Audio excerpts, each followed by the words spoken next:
Hey mga ka-yummy Pinoy recipes, narito na po ang final product ng ating ginisang dilis.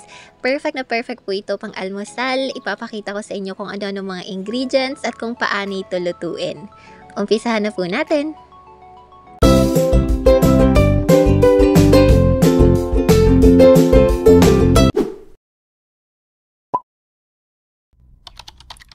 Po tayong fresh na dilis galing po sa Masbate. Gagamit po tayo ng kamatis. At syempre, hindi po mawawala ang sibuyas. Mas maraming sibuyas, mas maigi. Meron din po tayong sili and soy sauce, syempre. At gagamitin po tayo ng black pepper and magic sarap pampalasa. Buksan po natin ang kalan at iset ito sa medium fire. Lutuin po muna natin ang ating dilis pero hindi po tayo gagamit ng oil. Low fire lang po ito.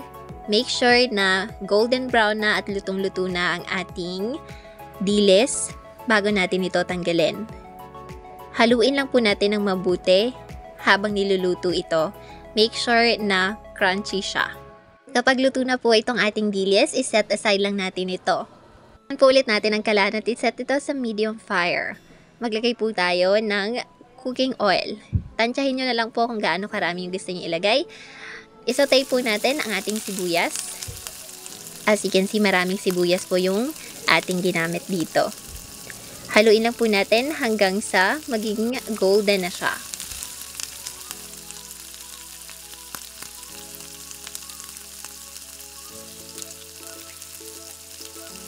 Next, isautay naman natin ang ating kamatis. Mix well lang din po.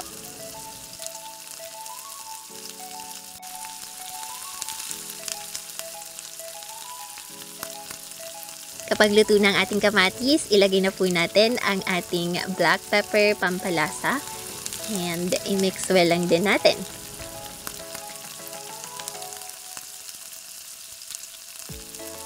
Isunod na natin ang ating secret ingredients. Ito po ay ang ating Maggi Magic Sarap.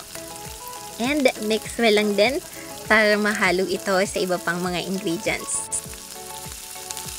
Next, ilagay na po natin ang ating soy sauce or toyo, pampalasa. At isunod na rin natin ang ating siling green at siling pula. Mix well na po natin. Pagkatapos nyan, ilalagay na po natin ang ating nilutong dilis kanina. Then, continue mixing lang po for about 1 to 2 minutes.